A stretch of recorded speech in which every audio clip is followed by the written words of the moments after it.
नमस्कार दोस्तों, आपके अपने चैनल फिनसर्च पर आपका स्वागत है। पिछले 5 दिनों से शेयर मार्केट में गिरावट की सुनामी आई हुई है और इंडेक्स लगातार गिर रहे हैं। निफ्टी 50 पिछले 5 दिनों में 600 पॉइंट से ज्यादा गिर गया है।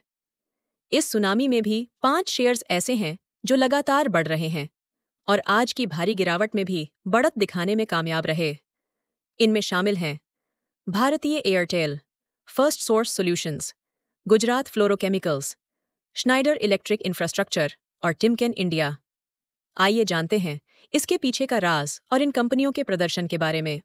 सबसे पहले बात करते हैं भारतीय एयरटेल की। प्रभुदास लीलाधर ने भारतीय एयरटेल पर एक्यूमुलेट रेटिंग देते हुए 1,827 रुपये का लक्ष्य दिया है। आईसीआईसीआई सिक्योरिटीज ने भी बाय रेटिंग देते हुए 1,925 रुपये का लक्ष्य दिया है। भारतीय एयरटेल ने इस तिमाही में 245.9 अरब रुपए का EBITDA दर्ज किया, जो पिछली तिमाही से 12.6% अधिक है। वहीं शुद्ध लाभ 72.3 अरब रुपए रहा, जिसमें 62.7% की जबरदस्त बढ़ोतरी हुई। इंडस टावर्स के विलय और कम टैक्स रेट से 75.5 अरब रुपए का एक्सेप्शनल लाभ हुआ। भारत में मोबाइल राजस्व 5.8% बढ़ा। EBITDA मार्जिन 59.8% पर स्थिर रहा। एवरेज रेवेन्यू पर यूजर 245 रुपये हो गया और 4.95 मिलियन नए ग्राहक जुड़े। अफ्रीका बिजनेस 4.4% बढ़ा। कंपनी लगातार अपने कर्ज को घटा रही है। मोबाइल सर्विस के अलावा एयरटेल ने फिक्स्ड ब्रॉडबैंड, फाइबर और FWA में अपनी पहुंच बढ़ाई है।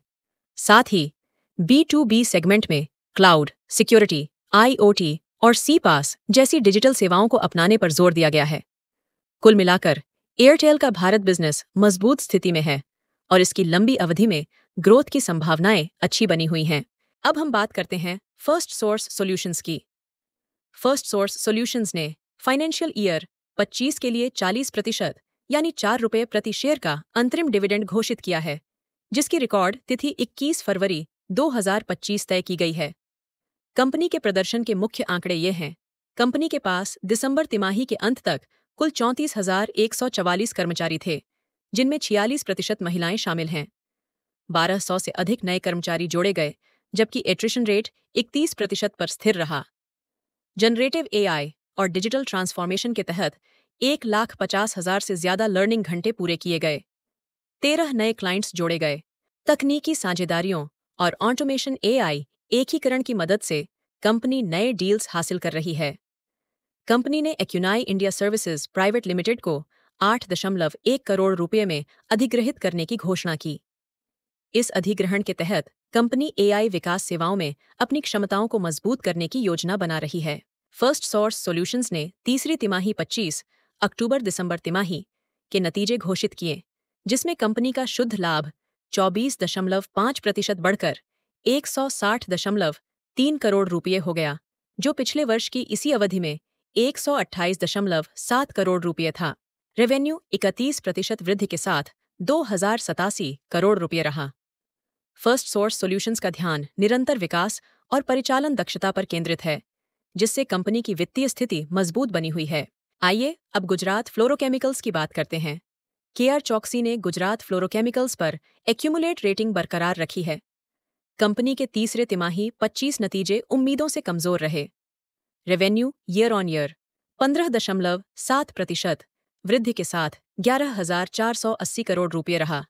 EBITDA ईयर ऑन ईयर 42.7% वृद्धि के साथ 2,940 करोड़ रुपये रहा। शुद्ध लाभ ईयर ऑन ईयर 57.5% वृद्धि के साथ 1,260 करोड़ रुपये रहा। फ्लोरोपॉलीमर्स और फ्लोरोकेमिकल्स में कमजोरी रही, लेकिन बल्क केमिकल्स सेगमेंट में अच्छी वृद्धि देखी गई। आइए अब टिमकेन इंडिया की बात कर लेते हैं।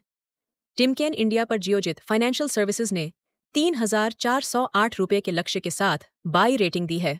टिमकेन इंडिया एक अग्रणी रोलर बेयरिंग निर्माता है, जो टैपर रोलर बेयरिंग्स और उसके घटकों के उत्पादन के लिए प्रसिद्ध है। इसका व्यवसाय मोबिलिटी और प्रोसेस इंडस्ट्रीज को सेवा प्रदान करता है, जिसमें रेल, भारी उद्योग, गियर ड्राइव्स, ऊर्जा और औद्योगिक वितरण शामिल हैं। इसके भारूच प्लांट से अतिरिक्त योगदान और प्रमुख बाजारों की रिकवरी से एसेट टर्नओवर बढ़ने की संभावना है। कंपनी के EBITDA मार्जिन में 108 BPS का सुधार हुआ है। पीएटी मार्जिन में 103 बीपीएस की वृद्धि हुई है। टिमकेन इंडिया की दीर्घकालिक वृद्धि की संभावना मजबूत बनी हुई है, हालांकि FY25 में कुछ चुनौतियां रह सकती हैं। श्नाइडर इलेक्ट्रिक इंफ्रास्ट्रक्चर का दूसरी तिमाही 25 परिणाम इस प्रकार रहा। कंपनी की नेट सेल्स 599.71 करोड़ रुपये रही, जो कि पिछले साल से 20.96% ज्यादा है।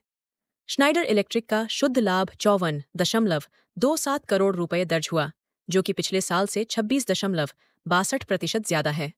कंपनी का EBITDA 83.13 करोड़ रुपये रहा, जो कि पिछले साल से 29.18% की वृद्धि दर्शाता है। कंपनी का अर्निंग्स पर शेयर भी बढ़ रहा है। कुल मिलाकर श्नाइडर इलेक्ट्रिक इंफ्रास्ट्रक्चर ने मजबूत तिमाही परिणाम पेश किए हैं। दोस्तों, यह निवेश की राय नहीं है। हम केवल आपकी जानकारी और स्टडी पर्पज के लिए खबरें देते हैं। किसी भी स्टॉक में निवेश से पहले अपने फाइनेंशियल एडवाइजर की राय जरूर लें। अगर आपको यह वीडियो पसंद आया हो तो लाइक, शेयर और कमेंट करना न भूलें। और ऐसे ही बिजनेस और स्टॉक मार्केट की खबरों के लिए चैनल को सब्सक्राइब जरूर करें। मिलते हैं अगले वीडियो में, तब तक के लिए नमस्कार। This video is made for educational purpose only. Names and information used in this video are only for educational purposes and should not be considered as investment advice.